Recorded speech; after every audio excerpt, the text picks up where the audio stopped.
কথা কেউ বলতে পারবেন না যে কোরবানি দেব আমি নিজে সম্পূর্ণ টাকা আমার সব গোস্ত আমি বালতিতে ভরে বাড়িতে নিয়ে যাব না।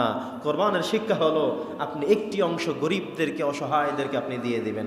এই অসহায়রা এই অংশ দেখে এই অঙ্কটি তারা চিন্তা করে অবশ্যই তারা সেখান থেকে গ্রহণ করবেন। বন্ধুগণ আমার, এজন্যে আমাদের সবার মনে রাখতে হবে আমরা যেন আল্লাহ সুবহানাহু ওয়া তাআলার এই গুরুত্বপূর্ণ বিধানের দিকে অত্যন্ত গুরুত্বের সাথেই বাস্তবায়নের সিদ্ধান্ত নেই।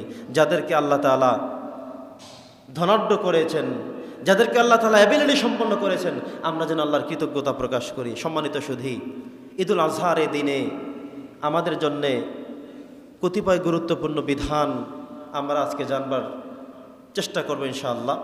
যে বিষয়গুলো আমাদের অত্যন্ত বেশি প্রয়োজন, আমাদের জীবনের সাথে জড়িত, কোরবানের সাথে জড়িত। আজকে ফজর থেকে আমরা তাকবীর বলা শুরু করেছি। পড়েছেন আপনারা? পড়েছেন? যারা পড়েননি এখনও পড়ে নিতে পারেন। আল্লাহু আকবার, আল্লাহু আকবার, লা ইলাহা ইল্লাল্লাহু আল্লাহু আকবার, আল্লাহু আকবার, ওয়ালিল্লাহিল হামদ।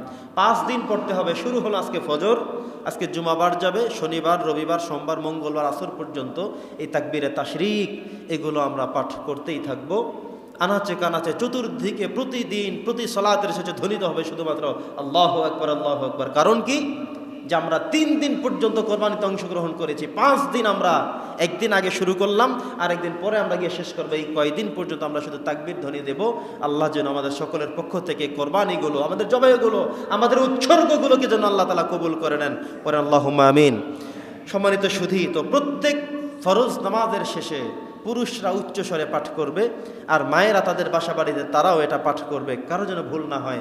যখন ভুলে যাবেন এরপরে যখনই মনে উঠবে তখনই আপনি পড়ে ফেলবেন। এটা এমন একটি আবশ্যকীয় বিষয়, ওয়াজিব করে দেওয়া হয়েছে। প্রিয় সুধী, কোরবানের কতিপয় গুরুত্বপূর্ণ মাসআলা আমি শুরু করছি। আপনাদের প্রত্যেকেরই আন্তরিকতা আমি কামনা করছি। পাশাপাশি এই আলোচনাগুলো আপনাদের অনেকের মনের মধ্যে প্রশ্ন থাকতে পারে, এমন অনেকগুলো প্রশ্ন আমি একত্রিত করে আপনাদের জন্য অ্যান্সার নিয়ে এসেছি। অনেক সময় আমরা কিছু কিছু ক্ষেত্রে কনফিউজডের মধ্যে পড়ে যাই, কিন্তু সবসময় তো আলেমদেরকে পাওয়া যায় না, সবসময় তো সমাধান নেওয়া যায় না, সবসময় তো জিজ্ঞাসা করার লোক পাওয়া যায় না। অতএব আজকের আলোচনা করার পরে এরপরেও যদি কোনো বিষয় আপনি মনে করেন এটা জানবার বাকি রয়েছে, নামাজ আদায়ের শেষে আপনি বসে সেই বিষয়টি আমাদের থেকে ইনশাআল্লাহ জেনে নিতে পারবেন। আমরা চেষ্টা করব আপনাদেরকে সঠিক বিষয়গুলো সমাধান দিয়ে আপনাদের জন্য ফায়দা এবং উপকৃত হয় সে বিষয়ে আমরা চেষ্টা করব ইনশাআল্লাহ। প্রিয় সুধী, তাকবীরে তাশরিক শুরু হলো আজকে ফজর থেকে। জুমার নামাজের শেষে আমরা তাকবীরে তাশরিক পড়ব। যখনই সুযোগ পাবেন তখনই এই তাকবীরে তাশরিক পড়বেন।